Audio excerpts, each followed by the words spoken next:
Testing, handheld.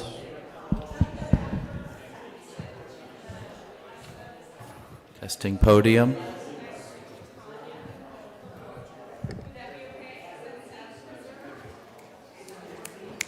Choir, choir.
Good morning, everyone.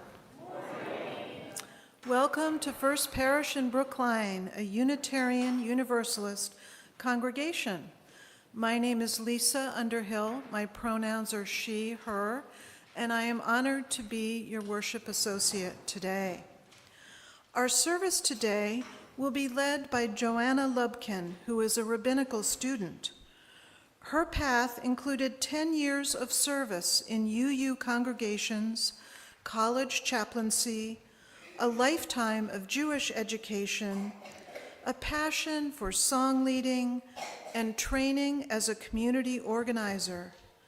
She is called to cultivate radically welcoming communities where people can feel like they wholeheartedly belong. Joanna is the worship arts lead at the Sanctuary Boston and recently served as the student rabbi at Eitz Chaim Congregation in Derry, New Hampshire. We are so glad that you are all with us this morning and want to extend a special welcome to anyone who may be here for the first time. However you identify, wherever you are in your spiritual journey, you are welcome here. We hope you'll join us for coffee and conversation right over here in the adjacent room after the service. And I know we have a few announcements, starting with Elena.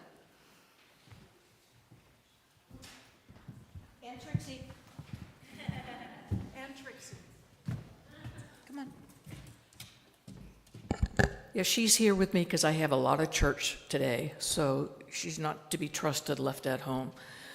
I'm Elena, she, her, and I'm up here today as one of 4 of the annual pledge drive team, and I am happy to say that 1 week in of 4, that we're almost 1/3 of the way towards our goal already. So we've raised more than $100,000 already. That's the good news. The challenging news is that we have 2/3 more to go. However, we've got 3 more weeks in which to do that. So I want to give everyone an opportunity to, as it were, participate like the athletes in the Olympics do. You know, after the Olympics stop, the flame, carry the flame forward, that's our motto this year. The flame gets brought from the host city to the upcoming city. And who does it? One person? No. So many people are involved in carrying that flame forward. So you all have an opportunity to do the very same. You have the opportunity to become way more than yourself as an individual. So I issue you and welcome you to join that effort. Thanks so much. Oh, P.S. I will be taking online pledges right after church for about the first 20 minutes if you are so inclined.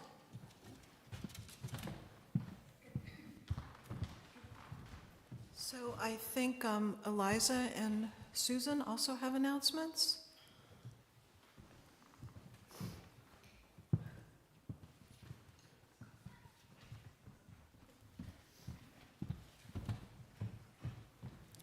Eliza Blanchard, she, her. We have been so lucky to have people interested and engaged in our history exhibit because it contains a lot of the things that this congregation has been carrying forward for over 300 years. And it's been some pretty significant stuff. But on Friday, we need to take it down because our spaces are multi-use. So and we also have to move from here back into the sanctuary. So I'm inviting anyone who is able and interested, there are all kinds of tasks, a few heavy lifting and some not so much, to come on Friday from 2:30 to 5. Following, there will be light refreshments for everybody who came and gave of their time and talent to help sort us out for the weekend. Thank you. Oh, and Deborah has an announcement too.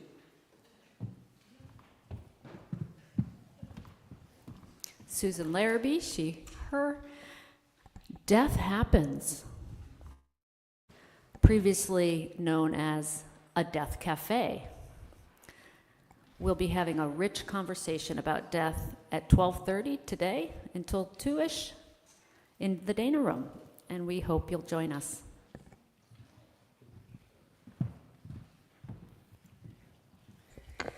There once was a man with 2 feet.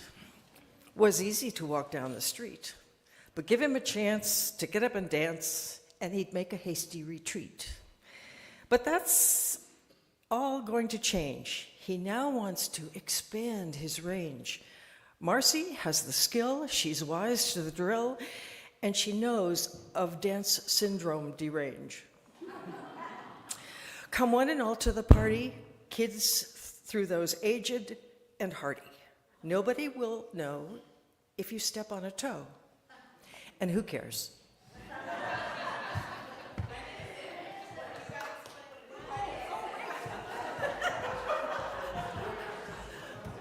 I was having so much fun, I forgot the main point, which is that next Saturday night, there's our folk dance here at the church from 7 to 9. Please come, and it will be a joyous escape from No King's Day. So come. So, also just a reminder, No King's Day, First Parish has a group that will be meeting on Saturday at the Embrace statue under the bracelet at 12:45. Are there any other announcements? If not, I just have a brief update from the search committee.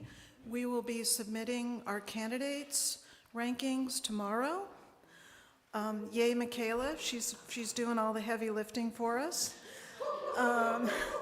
And if we get one of our top 3, we will know by the end of this week. So we're hoping very much to have good news to share with you soon, but we will keep you posted.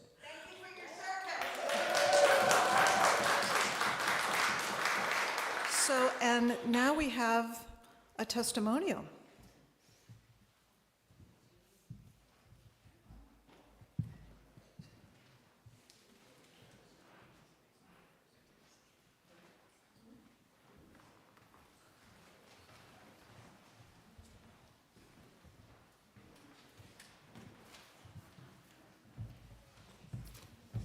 Good morning. I'm Fred. I've been attracted to the Unitarian Universalism since I saw a diagram of the history of denominational evolution from the Puritans to the current UUs with many side branches. It was a welcome change to a view that this is the one true faith that started with Christ and will forever be unchanged. I've been dubious about the supernatural since escaping the Pentecostal faith I grew up in. But I definitely believe in the human spirit and human community. This UU church seems to be fine with that. I remember being greeted by Elena Garfoli and Ann Dinsmore the first time I came to this church. Shortly after that, we got recruited by Elena to help with a refreshment stop on the Harbor to the Bay bike ride. That sounded like fun until we found out we had to be at the stop an hour south of here by 6 a.m. Hey, it was still fun. Over time, we met lots of nice people. One great thing is that it was intergenerational. If you don't have family in the area, you mostly meet people your own age. It was great to interact with younger adults and kids in addition to people our age. As I got to know people more, they aren't just nice people.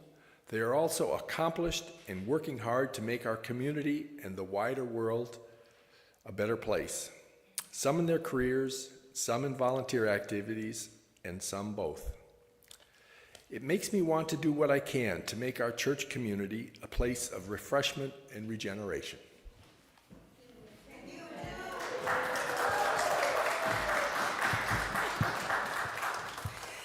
That was Fred Andre. I'm Deba Andre.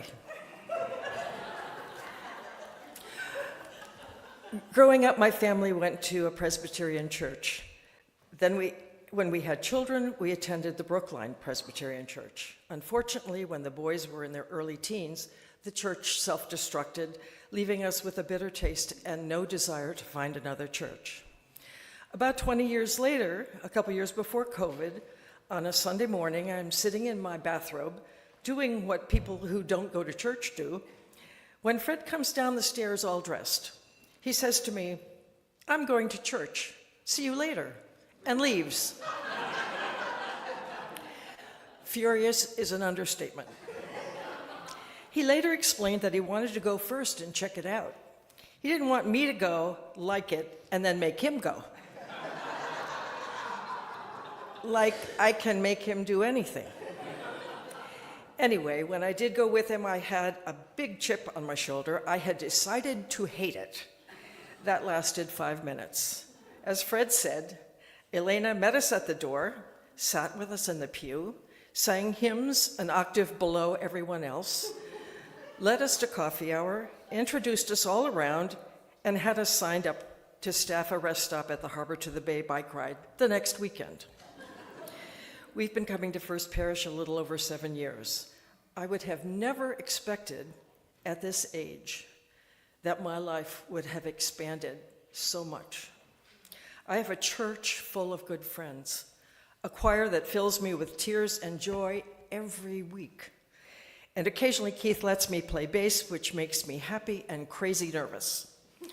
I'm looking forward to the jazz program come Easter Sunday. There's so much here.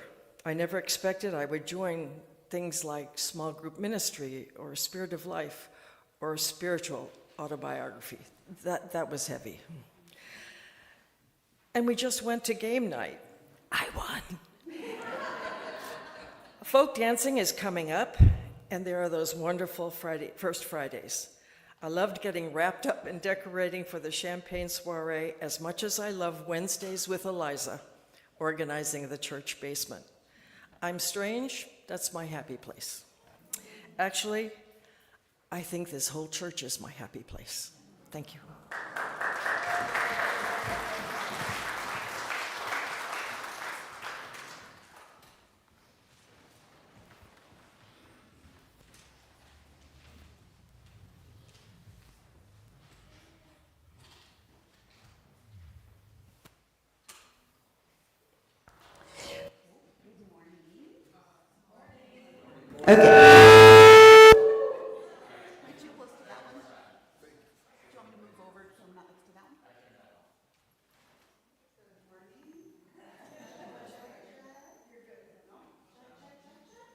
Good.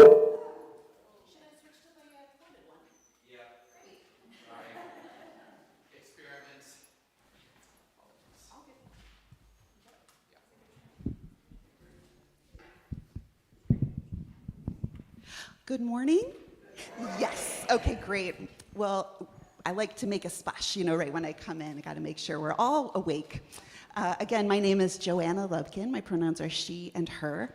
And I think the last time I was speaking for you was 2019, during the 10 years while I was a Unitarian Universalist minister. And now I'm really excited to be here as a guest speaker in my role as somebody studying to be a rabbi who was a UU minister. So all things go around. I live in Roslindale, so you are my neighbors. So it's great to be here. It's a pretty holy season with so many confluences of special days. We had a new moon this week, which meant a lot in a lot of different traditions. In Jewish communities, we began the month of Nisan, which begins Passover very shortly, and I am not prepared. It was the vernal equinox, so happy spring. And I wish an Eid Mubarak to those who celebrated the end of Ramadan this week. With all of these aspects of our communities welcoming in the spring, preparing for traditions and new stories, I welcome us to this gathering with words by my colleague, Michelle LeGrave. We come to religious community from many paths and with diverse needs. If you have come here seeking comfort, may your pain be soothed. If you have come here looking for answers, may you find new questions. If you have come here seeking purpose, may your call be awakened. If you have come here hoping to build a new way, may the path be open before you. And we sing ourselves into community this morning with Wake Now My Senses, all of the good verses, which is all of them. If you'd like to follow along in your gray hymnal, it's 298, although I believe they'll also be projected. You're invited, if you would like, to rise in body or rise in spirit as we raise our voices.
I'd like to invite Susan Larrabee to light our chalice, and please say with me our unison chalice lighting words, first in Spanish and then in English.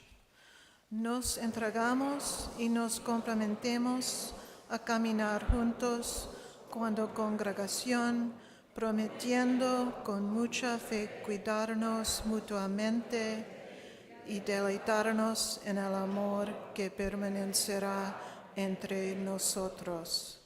We give ourselves one unto another, covenanting to walk together as a congregation, promising faithfully to watch over one another and to delight for love to abide in our midst.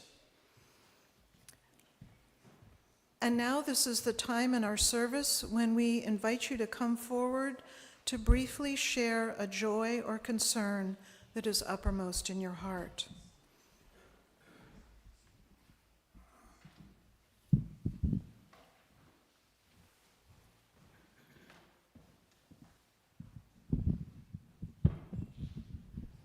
I'm Elisa, she, her. I'm holding in my heart today my best friend Julia and her family. Her dad died a few weeks ago. He was in hospice for a long time. So it's there's relief, and also some of us hold a lot of kind of guilt and struggle after the passing of a loved one and wondering if we've done enough. And I know that that's something she's wrestling with. So let's send some grace into the universe for folks who feel that.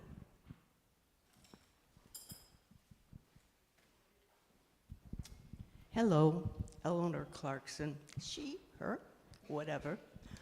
I want to acknowledge the passing of an ex-partner. I have been blindsided by the various forms that grief takes or has. Unexpected, unwelcome, debilitating. I apologize. I made it here in time today. Other places I have not been so fortunate. I wish I had patience with myself for this because I'm annoyed beyond belief for not being able to complete things on time. Thank you for listening to me today.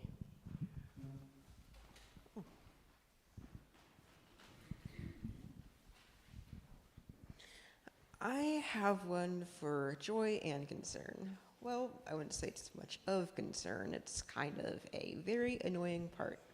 So my that we all loved, yes, she decided to get into trouble, overdose in college, and now she's stuck in a mental home in Vermont. And she's just giving up on life, and we're not allowing her to come home, even though she wants to. So yeah, I am happy that she is far away because I have gone trauma from her. And yeah, she just hates life, and who knows? And joy,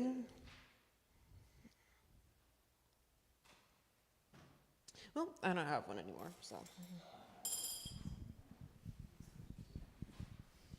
Hi, I'm Barbara. 2 sad candles today. Sometimes you just think people are going to last forever and always be who they are, and you lose them in stages. So a friend of a long time, I worked with her when I was in New York, came by to have, very unexpectedly, and the reason she stopped by was to let me know that her husband, who is one of the most brilliant people I have ever met, has Parkinson's and is no longer able to kind of stay with a conversation. Unimaginable. And then Friday we went and had lunch with Jimmy, who was my big brother in high school, who kept me out of a lot of trouble. He used to come over and say, "Little one, you're dancing with me. I don't want to have to punch anybody out tonight." And Jimmy has Parkinson's and was having trouble being in the conversation. And more importantly, this guy who was the captain of the football team is shuffling.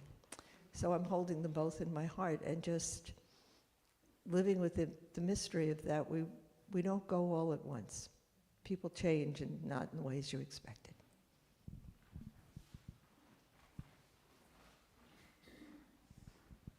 I'm Dino Masikwa and Alexian. We wanted to share a pebble of joy. Maury's father, who is 90 years old, he 2 months ago had some serious medical problems, and he was in the hospital, not doing so great, and he's doing a lot better. And in connection to what people have said about life being, yeah, you don't think about this part of life when you're like our age. So grateful that he's doing better, and just realizing how every moment and every day that you're with somebody that you love, to really appreciate that time. So thank you.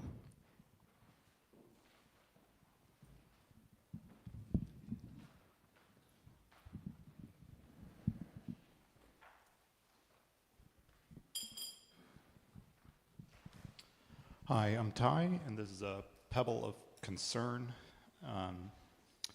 I brought up before that my dad, for the first time in 25 years, since my parents split up, was in a relationship, but seems like, he sabotaged that one too. His girlfriend's kicking him out, helping him move to, sounds like some community where he can just get some land and a trailer or something, because it's frustration. My dad, he just finds ways to twist things, to make himself the victim, and never takes accountability and changes. And yeah, just the amount of stress that can put on him.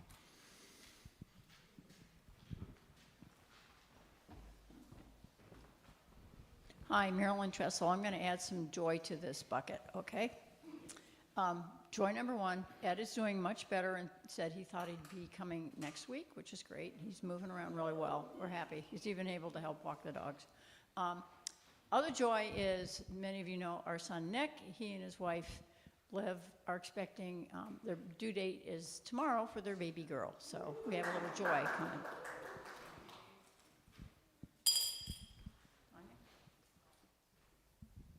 I'm Tanya, she, her.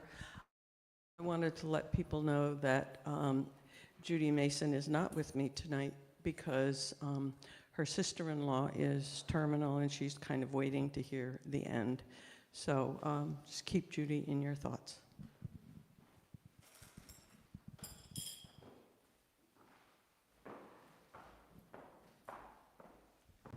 Hi, I'm Sarah Hansen, she, her. I'm just going to add a trivial joy to share with all of you, which is this week our beloved kitty, despite having 12 teeth extracted in one go, is at home and purring and making biscuits like you wouldn't believe and eating just fine. So we're very grateful that she got the care that she needed and that she's doing well.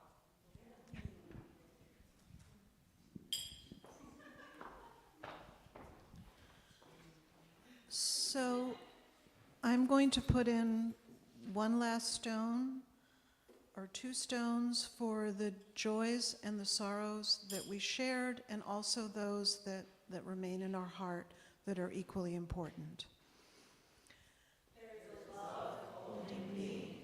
There's a love holding you. There's a love holding all. We rest in that love. And now we sing our children out to religious exploration classes.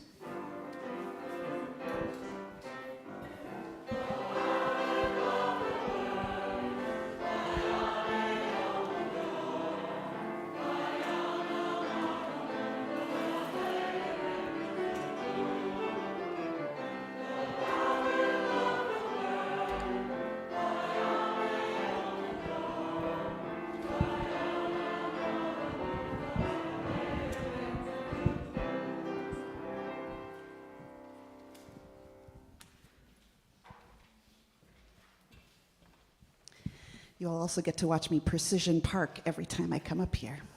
Luckily, I've lived in Boston for 20 years. I know how to parallel park. I invite us to arrive in this moment. If you want to relax any part of your body that can relax, is there some piece of tension you can let go of? Is there a fuller breath you can take? I invite us to center in with this reading by Adrienne Marie Brown called There Is an Edge, Ode to Radical Imagination. There is an edge beyond which we cannot grasp the scale of our universe. That border, that outer boundary, is imagination. The only known edge of existence, the only one we can prove by universal experience. We can imagine so much. We can only imagine so much. If perhaps it is a function of our collective minds, a dream of our endless nights, then there will be abundance, so long as we can imagine it.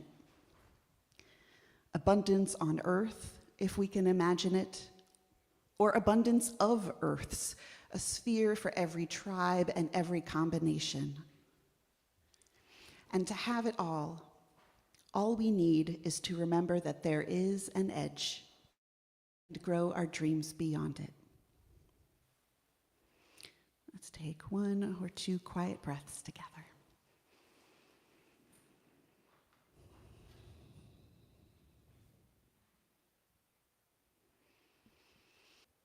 And welcome back to this community. Our anthem today involves all of us. I brought a song today, which I'm grateful that the choir and Keith are going to join me in. This is a song by Molly Bagot, who's a young adult Jewish singer, songwriter, activist. It's called Change is Coming. And I learned this as kind of a folk call and response thing, so don't worry about getting anything precise. Don't worry about sounding exactly right. This is about feeling the words and feeling the message more than precision. So it's got an A, a B, and a C section. So we'll teach you and we'll just kind of go through them together. The first part goes, change is coming. What do we need to imagine? Can we try that? Change is coming. What do we need to imagine? Beautiful, let's keep that up. Change is coming. What do we need to imagine? One more time. Change is coming. What do we need to imagine? And then the second part goes like this. To be prepared, you know I'm scared. To be prepared, you know I'm scared. To be prepared, you know I'm scared. Two more times on that. To be prepared, you know I'm scared.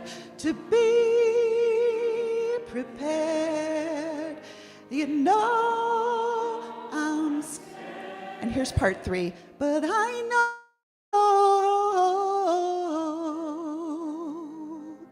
from brokenness there's whole. Yes, I know.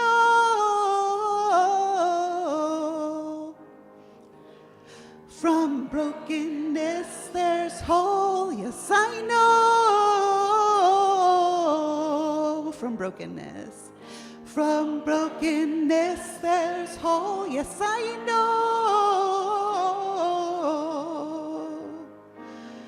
From brokenness there's whole. No. From brokenness there's whole. And we're going to be cycling those together. So we'll sing each one as a pair of 2. And we'll go on through them. And once we've done each one twice, I'm going to invite you to choose your own adventure. You can add harmonies. You can sing. All 3 of these parts can stack on top of each other. You can sit and feel it. You can keep a beat. Whatever it is that helps you feel this idea that we can imagine something beyond brokenness. So we're going to start with Change is Coming.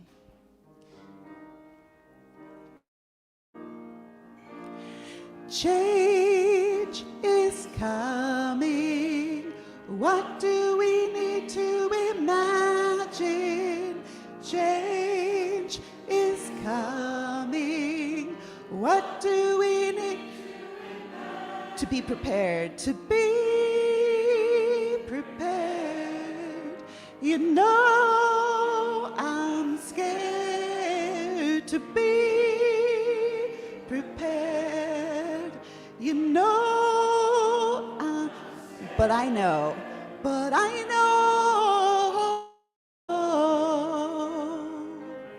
From brokenness there's whole. Yes, I know. From brokenness, change is coming. Change is coming. What do we need to imagine? Change is coming. What do we need to imagine? To be prepared. You know I'm scared. To be prepared. You know I'm scared, but I know.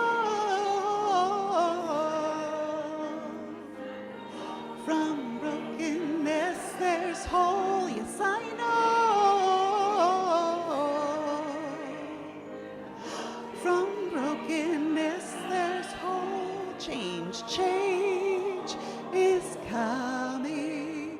What do we need to imagine? Let's stay on change. Change is coming. What do we need to imagine? 2 more times. Change is coming. What do we need to imagine? 1 more time. Change is coming. What do we need to imagine?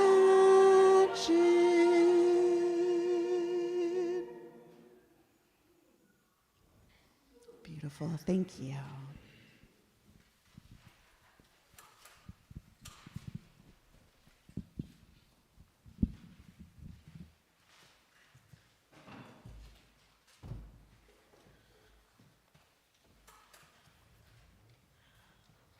Our reading today is Remembering the Future by Julian Jamaica Soto. Can we develop the skill of remembering the future? Can we commit to building a community that will extend into a time that we know only by memory because it will outlast us? Memorize the compass points of the day yet to come, the truth, the love, the fire, the endless yes of the horizon. Shake the scales from your imagination. Reach, stretch, rise. There is no more time for pretending that everything can be all right without your care, without your attention. You can mourn, grief being more real at times than the promise of the sunrise, more real than the peace of the moon that by inconsistent silver turns, disappears. And yet, while we may mourn changes, losses, deceptions, and betrayals, beneath the ash, we find the ember. We weep, and then, as we have learned from the labor movement, we organize.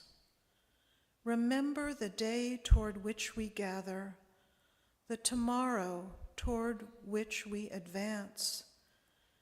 It is your actions today that you engage that muscle memory, sense of smell, the ragged velvet feel of a day you have never lived. It is also your day. Remember it well.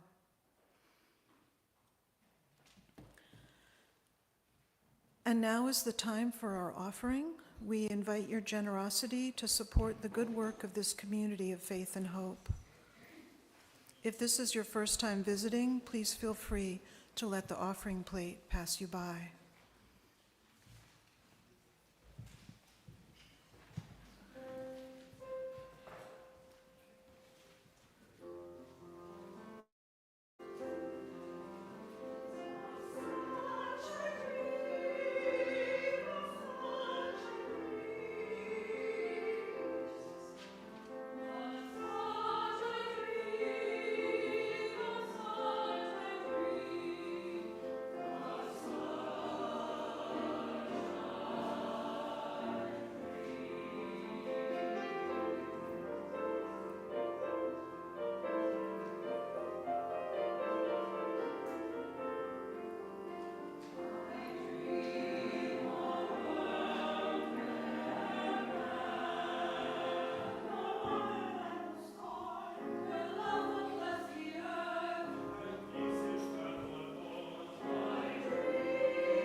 I'm Darlene Millman. I'm a member of the parish board.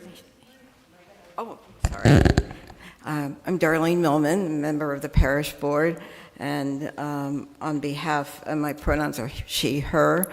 On behalf of Reverend Joe and the board, we gratefully accept your gifts and promise to use in our best shared values.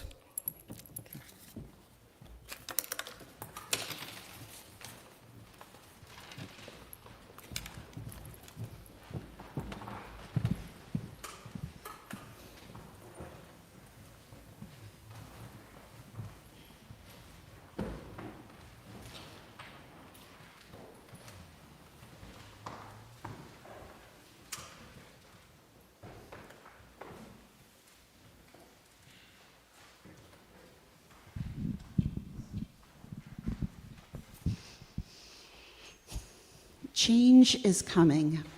What do we need to imagine? I both love and hate that question, depending on what I think the change is. I think the first time I heard it, I actually was like, no, we've had enough change. Change not good. No. Yes, imagine, but no, enough. And actually, recently watching things like the singing resistance communities pop up all over reminds me that change can also be good. Sometimes I forget that. So I want to just start out by reminding all change tends toward the bad. And it reminds me this question that even though I'm scared, that I can keep bringing my attention back to a hope for how the world could be. When the news gets to be too much, and it is always too much right now,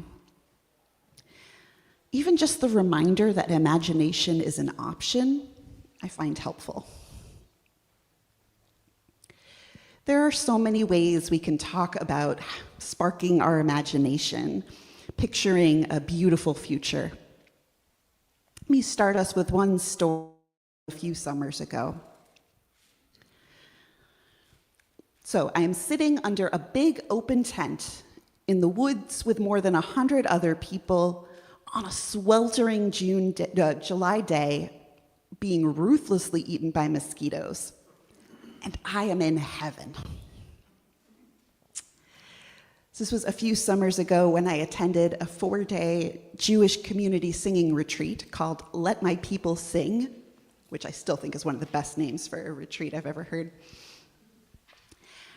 I've gone for a few years, and every time I go, it's become more and more transformative.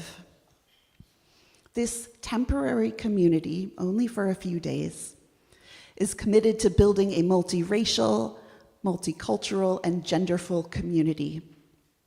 There are elders and babies and people with a wide range of Jewish observance or non-observance. You knew that when you sat down somewhere, the person sitting next to you practiced Judaism differently than you, and that was expected and honored. We encouraged one another, rooted for nervous newbies who were leading their first song in front of others, and we joined in with just the fullest voices anytime there was song or prayer.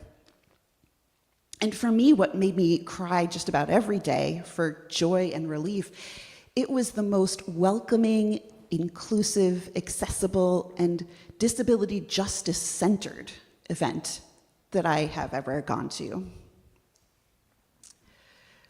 So on the Friday afternoon of that retreat, as the community got ready for Shabbat, one of the retreat leaders, Ilana, said, "It's taught that the sweetness of Shabbat is a taste of Olam Haba, the world to come.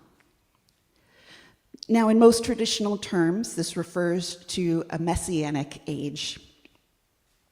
The community organizers among us, though, might know it as the world as it could be, a world that we keep creating. But this," she said, "this right here, this is a taste of the world to come. These whole 4 days, this community, savor it." One other participant in our closing circle as we got ready to leave said, You know, this right here, yeah, this is the real world, and everything out there, that's the Matrix. I hold both of those comments with me. And I also carry this embodied, lived feeling of experiencing the possibility of a world that I would love so much more, and a world that I can keep bringing little pieces of to the realities around me. With so much going on in the world and so many fronts on which I want to fight and advocate and show up, I know that I cannot just sustain myself on fighting against things. I have tried, and then I burn out and do absolutely nothing. Does that resonate with anybody else? The trouble with just fighting against the things? Yeah. It's harder, I think, but necessary to hold on to the world that we're imagining, the world that we hope for, and work for that. Change is coming. What do we need to imagine? What helps you imagine the world as it could be? I love reading and novels, and there's a particular genre of fiction that's been speaking to me. And it doesn't just dwell on a destroyed world of post-apocalyptic times or dystopians or a suffering society. These stories imagine how humans might not just survive perilous times, but actually thrive. I think of Emily St. John Mandel's novel, Station 11, where in a post-apocalyptic world, our protagonists are a traveling symphony that goes from settlement to settlement, performing orchestral music and Shakespeare. In the wake of a global tragedy, when scrappy survivors out just a bare living, this group reminds them what they're living for. And the troop's motto is, because survival is insufficient. Every few years also, when I need a real boost, I reread The Fifth Sacred Thing by Starhawk. It's from the 90s. Big, thick book. It'll keep you busy for a while. After a different global societal collapse, it tells the story of one community remaking the world, their world, into a kind of hippie ecotopia in the San Francisco area. Because, of course, in the San Francisco area, that's where it's happening. The streets have been ripped up and turned to gardens. Food and clean water is available to everyone, and no one lacks for medical care. The city's defense council consists primarily of 9 elderly women whose job is to listen and dream. When a fundamentalist totalitarian force tries to invade and sack their resources, its residents refuse to use violence and refuse to give up their vision of a just and cooperative world. Instead, when they see a soldier and are confronted with them, they each say, "There is a place set for you at our table if you would join us." I thought of this refrain from the book when I saw footage, I think, about a month ago at this point, of protesters in Minnesota. And maybe you've seen this footage or something like it. 2,000 people out in that freezing cold, standing outside a hotel that was housing ICE agents. And as part of that singing resistance, they sang this song by Annie Schlafer. Oh, it's okay to change your mind. Show us your courage. Leave this behind. It's okay to change your mind, and you can join us here anytime.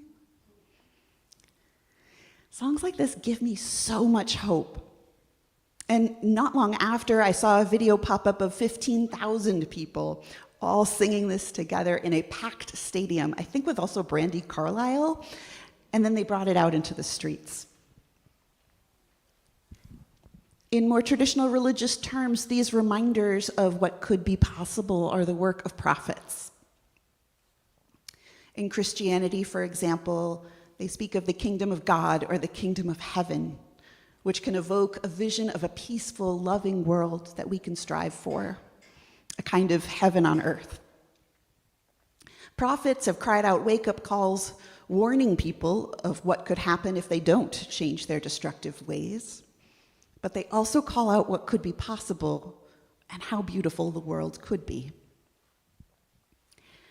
Famously, there's Isaiah, who's considered a prophet in Judaism, Christianity, and Islam, who describes a future where swords will be turned into plowshares and spears into pruning hooks, where nations will not study war anymore. This is a kind of radical imagination. In their book on radical imagination, Alex Kusnabish and Max Haven describe the concept in a way that resonates with me in this time, whether we're thinking globally, nationally, or in our own little communities, our own families and lives. They write, "Radical imagination is the ability to imagine the world, life, and social institutions they are, but as they might otherwise be. It is the courage and the intelligence to recognize that the world can and should be changed. The radical imagination is not just about dreaming of different futures. It's about bringing those possibilities to the future to work on together in the present, to inspire action and new forms of solidarity today." I love that, bringing possibilities from the future to today. So the genres of science fiction and speculative fiction and religious prophecy then are all ways to practice the future together. Whenever we try to envision a world without war, without violence, a cooperative world, we are all engaging in speculative fiction. This is one of the things we do in our religious communities. We practice futures together. Practice justice together, living into new stories of how we can be in the world. It is our right and our responsibility to create a new world.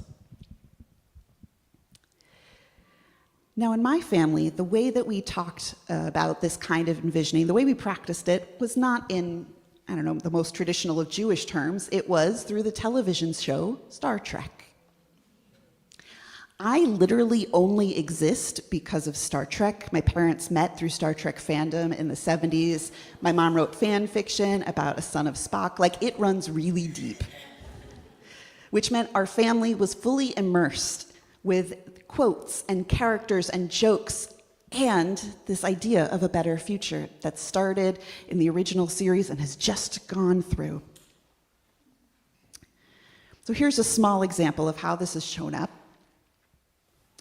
So I had actually, as part of my winding journey, I started at Hebrew College studying to be a rabbi in 2010. That was also the same week I started attending UU services at Arlington Street Church. A friend had invited me and I went, this is pretty good. I want to keep learning about this. I was inspired by this example of pluralistic religious communities. And so when I, as a beginning rabbinical student, was attending UU services, my mother, my Jewish mother, had an understandably tough time wrapping her head around it. I'd call her on Sunday afternoons and say I was driving home from choir and from church, and I'd get, no matter how many times we talked about this, "You're driving home from where? You're going to a church?" And my response of going okay, well, it's not that kind of a church, and we say church, we kind of mean congregation and community, and they're not really Christian anymore, and they believe, none of it really reassured her. After I'd been going for, a year or two, she finally came to a service with me on a Sunday that I was singing in the choir, and she was in town. I didn't make eye contact with her much during that service. And I went up to her afterwards with some trepidation and said, "What'd you think?" And she had such a look of relief on her face. You can imagine a lot of things a relieved mother might say, but what she said was, "It's Idic. I get it now." No deep Star Trek fans in this room. Okay, great. This is usually where they reveal themselves. So IDIC, IDIC, is an acronym for Infinite Diversity in Infinite Combinations. Isn't that great? 60 years old from Star Trek, 70? I don't know, however long that's been. Infinite diversity in infinite combinations is the basis of the species Vulcan philosophy. And it's a concept that's been a really important theme in my mom's own writing over the years. And in attending her first UU service, my mother saw it through this lens, a real-life human community living out what she knew as Vulcan values. Celebrating the differences between us, being open to learning from all of the many truths out in the universe. She saw folks from a wide array of cultural backgrounds and racial identities, all coming together on their searches for truth and meaning. And after that day, I've gotten no more grief for going to any UU congregation. I think that's been 15 years. She likes to go with me. This isn't an accident of Star Trek or an unintended side effect. It is a work of radical imagination, a way of exploring ideas that can liberate all of us. Gene Roddenberry, the creator and producer of Star Trek, wanted to show us a world as it could be, a universe as it could be. In the turbulent times of the late 60s, Roddenberry showed us a possibility for a future when we've moved past war and greed, where neighbors are united in a federation of planets, where different races and different species serve together as a crew, as family. Roddenberry describes it this way: Star Trek was an attempt to say that humanity will reach maturity and wisdom on the day that it begins to not just tolerate, but take a special delight in the differences in ideas and differences in life forms. If humanity is to survive, he said, we will learn that differences in ideas and attitudes are a delight, part of life's exciting variety, not something to fear. It sounds like what we hope for in our spiritual communities to me. So my friends, my neighbors, this hurting world and whatever impending future is there need us to awaken our imaginations. Because radical imagination isn't just about dreaming of those different futures or remembering an idyllic moment in the past. It's about bringing those possibilities back here to work on together in the present. So will you join me for just a few moments of imagining? I want to give us just a couple of beats here together to see if we can conjure up a taste of Olam Haba, of the world to come. If you're comfortable, you can close your eyes or soften your gaze. A few questions. Have you ever had a taste of the world to come? A moment of sweetness, of community, of justice. A time when you thought, oh, this, I want more of this. I invite you to call it to mind now. And if there isn't something you can think of from your own life, is there something you can picture from an inspiring work of art or fiction or scripture? A world that you would love to see embodied right here. Take a moment to see it around you, to feel it.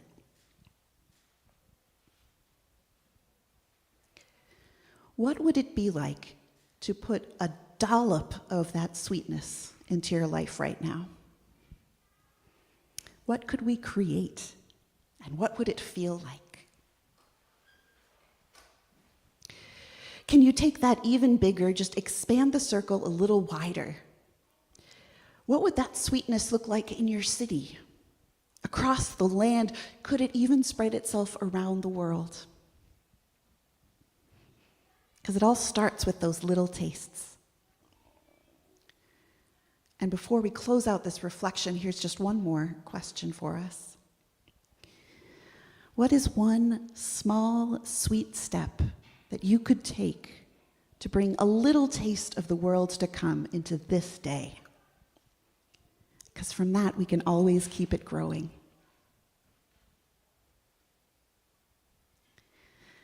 If you're ready, you can open your eyes or raise your gaze and turn your attention back to this room. My friends, change is coming. And I believe in the beauty and power and courage of our imaginations to keep creating a more beautiful world.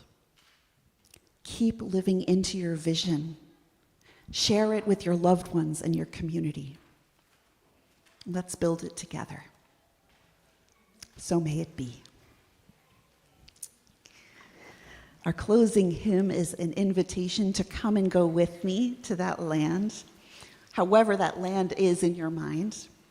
It's 10:18 in the Teal hymnal. If you'd like the sheet music, I believe it's also on the screen. I invite you to rise in body or in spirit as we raise our voices and sing together.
invite us to join together in the unison affirmation of this congregation as we extinguish the chalice.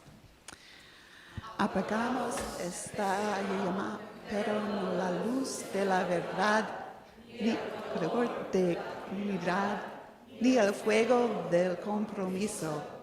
Estos los llevamos con nosotros y los ofrecemos para bendecir al mundo. We extinguish this flame, but not the light of truth, the warmth of community, or the fire of commitment. These we carry with us and offer as gifts unto the world. For our closing words, I want to share an excerpt, not the whole thing, it's a long poem, from V'ahavta, which means And You Shall Love, by Aurora Levins Morales. She writes in part, imagine winning.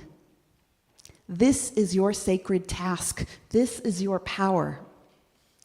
Imagine every detail of winning, the exact smell of the summer streets in which no one has been shot, the muscles you have never unclenched from worry gone soft, as newborn skin.